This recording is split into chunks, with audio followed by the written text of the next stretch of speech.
Meet Johnny Somali, an internet personality who shot to fame for his outrageous live streams and controversial antics. Once just another face online, he quickly became a viral sensation, sparking debates and headlines across the globe. But in South Korea, his story took a dramatic turn. Now, he's not just a streamer, he's known as prisoner pending.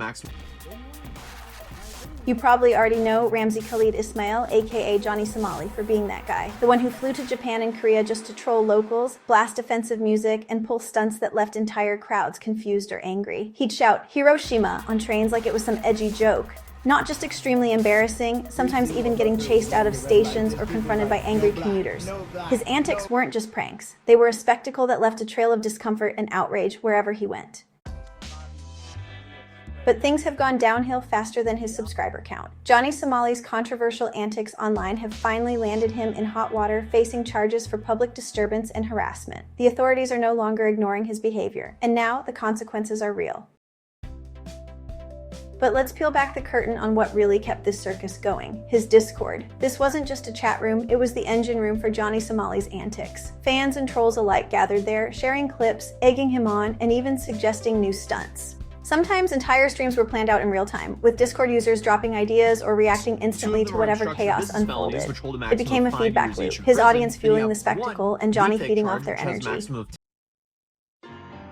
This wasn't just a fan server or anything. Nope, this was ground zero for the clownery. Stunt planning, live stream coordination, chaos scheduling. It all got funneled through a private Discord server run by a guy named Trell. Trell is the one who held the reins behind the scenes. Right, so he wasn't on camera, but honestly, he had his fingerprints on the entire operation. He'd been orchestrating online chaos for years. Some say he even helped launch a few other infamous streamers before Johnny. Think of him as the content cartel kingpin, always a step ahead, always pulling strings, whispering into Johnny's ear like, yeah bro, go harass people at the Comfort Women's statue, that'll go viral. Trell wasn't just a moderator. He was the architect, the hype man, and the puppet master all rolled into one.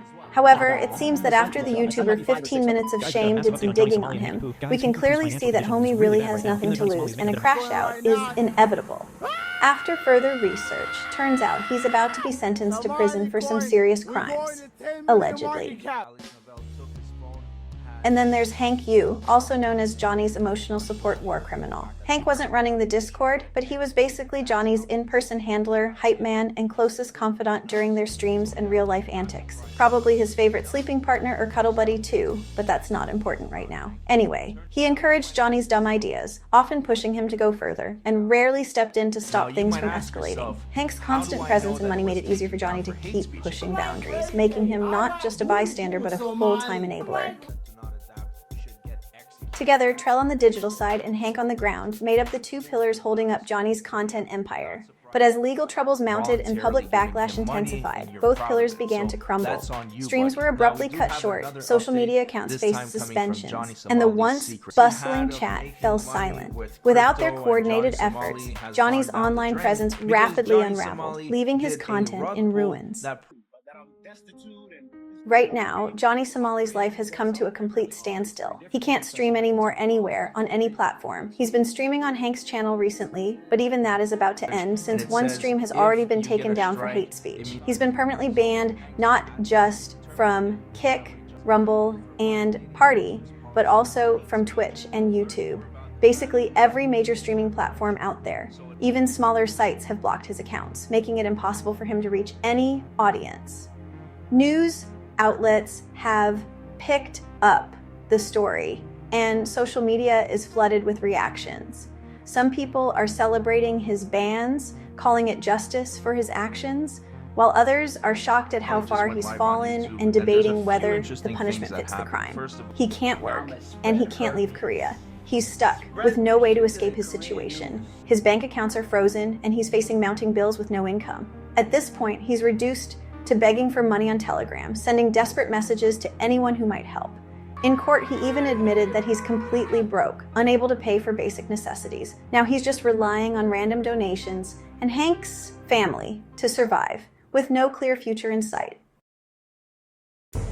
The public, they're not just done, they're furious, and it's everywhere you look. Social media is blowing up with hashtags, petitions, and viral videos demanding accountability. People are literally organizing protests outside courthouses. He's already been assaulted multiple times in public, caught on camera, shared everywhere. One time, a former Korean Navy SEAL literally dropped him right in the middle of Itaewon. That clip, instant viral moment. His trial appearances, total circus acts. The media's eating it up and the memes are endless. He's showing up late, wearing a MAGA hat, acting like it's just another live stream, sticking his tongue out at reporters, making faces. He thinks it's content, but the courtroom thinks it's just contempt. And honestly, the public's right there with them, fed up, fired up, and not backing down.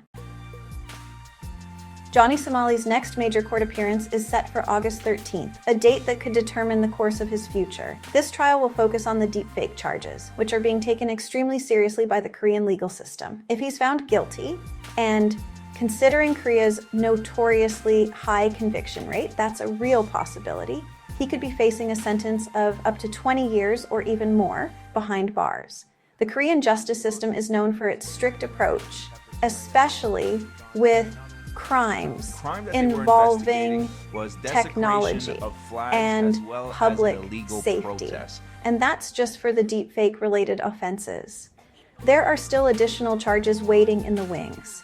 If those are added on, Johnny Somali could be looking at a life completely changed, with the real possibility of spending decades in prison. This trial isn't just about one charge, it's about whether he'll ever walk free again. Trell has reportedly stepped away from the spotlight, keeping a low profile and avoiding social media since the Discord came under investigation. He's been seen less frequently online, possibly focusing on all personal matters or distancing himself from the controversy. Hank, on the other hand, remains active in smaller online circles, occasionally popping up in live stream chats and forums. He seems to be waiting for the attention to die down, but hasn't completely disappeared from the scene. The cameras are shutting off fast. The once bright screens that fueled his notoriety now flicker into darkness, leaving only silence behind. This isn't just embarrassing, it's a public unraveling. The city that once served as his stage now turns its back. The crowd's thinning, the lights dimming. It's a full faceplant into legal ruin. The echo of the cell door slamming shut is louder than any viral clip he ever made. From trolling on trains to begging on Telegram, his digital empire crumbles. The audience that once cheered now scrolls past in silence. From Discord hype to courtroom drama, the virtual applause replaced by the cold reality of legal consequences. From self-proclaimed free speech warrior to possibly the most hated foreigner in Korea, Johnny Somali's story is now a cautionary tale, one of fame, folly, and the steep price of infamy. Johnny, if you're watching this from your cell, take a moment to reflect. You chased fame at any cost, and now the world knows your name, but for all the wrong reasons. You wanted to go viral, and you succeeded. But sometimes the spotlight burns brighter than you expect. Anjalachinan, Warrior would sing bards. The spots. So Sidlan Kadsan Skansa. Such as my pretty Johnny me cool. What's up? Combating hate speech in your country. So it looks like quite a few people last far longer than 15 minutes. Now, Why your legacy is locked behind bars. A cautionary tale for anyone who thinks infamy is worth the price.